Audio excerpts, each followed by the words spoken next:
नमस्कार, मी पंजाब डक। आज आहे 30 मे 2025।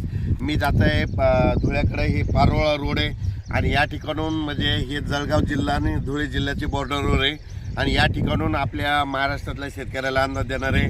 तर पाहू शकता इकडल्या भागामध्ये कापूस लागवड झालेली, यांची 15 मेला लावलेले कापूस एवढाले, पण या ठिकाणून संपूर्ण महाराष्ट्रातल्या शेतकऱ्याला अंदाज देणार आहे। राज्यातल्या सर्व शेतकऱ्याला एक आनंदाची बातमी, इतका पाऊस पडला, मग आता उघडणार कधी? तर राज्यातल्या शेतकऱ्याला सांगू इच्छितो की म्हणजे उद्यापासून 31 मे पासून तर 6 जून पर्यंत असं जोरानं वारं सुटणार आहे। पाऊस काही येणार नाही, त्याच्यामुळे काही चिंता करायची गरज नाही। पण राज्यातल्या शेतकऱ्याला सांगू इच्छितो की तुम्ही काय करा, शेतीचे कामं या 4-5 म्हणजे 6 जून पर्यंत करून घ्या, कारण की राज्यामध्ये 7, 8, 9, 10 जून 4 दिवस परत पाऊस येणार आहे, म्हणून हे लक्षात घ्यायचं।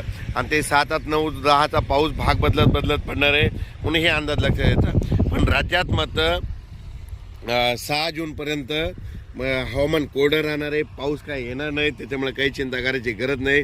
फक्त आजपासून बघा तुम्ही, आज जोरानं वारे सुटतील, वारे सुटल्याच्या नंतर काय होईल, उद्यापासून चांगलं कडक सूर्यदर्शन होणार आहे, म्हणून हा अंदाज लक्षात येतात। पण राज्यात काय झालं, इतका पाऊस पडला, आणखीन जवळपास 8-8, 10-10 दिवस वापसा होत नाही।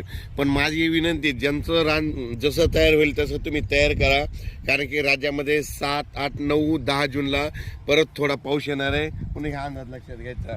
म्हणजे सांगायचं झालं तर पाऊसमध्ये राज्यात 7-8 जूनचा पूर्व विदर्भ, पश्चिम विदर्भ, दक्षिण महाराष्ट्र, उत्तर महाराष्ट्र, कोकणपट्टी, खानदेश, मराठवाडा या म्हणजे सगळ्या विभागामध्ये पडणार आहे। 7 जून ते 10 जूनच्या दरम्यान तो पाऊस असणार आहे, दररोज भाग बदलत पडणार आहे, म्हणून हा अंदाज लक्षात। पण 6 जूनपर्यंत म्हणजे आज 30 मे पासून ते 6 जूनपर्यंत हवामान कोरडं राहणार आहे।